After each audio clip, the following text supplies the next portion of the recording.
Hello everyone, কেমন আছেন সবাই?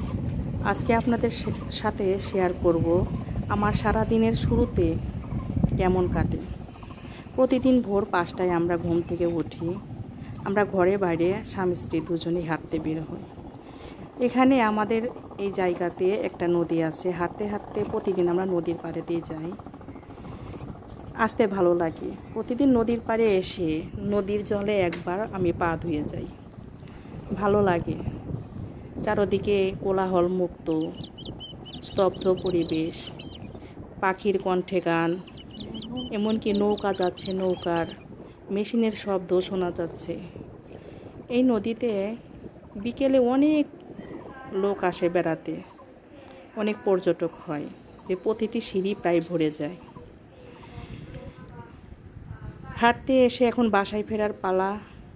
এখন বাসায় ফিরে যাব। দেখুন চারদিকে এত সুন্দর পরিবেশ, বাসায়ও যেতে ইচ্ছে করে না।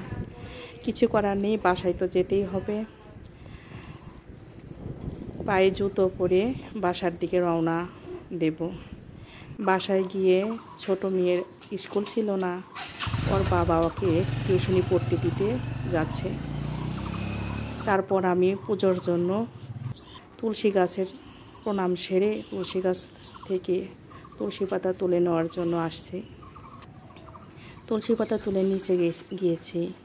নিচে আমার বেশ কয়েকটা জবা ফুল চারা আছে, এমনকি টগর ফুল আছে।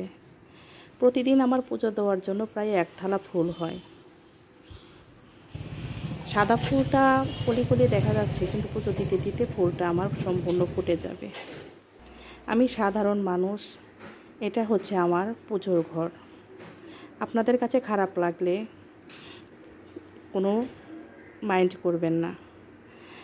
প্রত্যেকটি ধর্মের মানুষই দিনটা শুরু করার আগে সৃষ্টিকর্তাকে স্মরণ করে থাকে। তা আমার মনে হয় দিনের শুরুতে সৃষ্টিকর্তাকে পুজো দেওয়া নেওয়াটাই হচ্ছে সেরা। এভাবে আমার পূজাটা শেষ করে আমার সারা দিনের কর্ম শুরু হয়। ধন্যবাদ বন্ধুরা।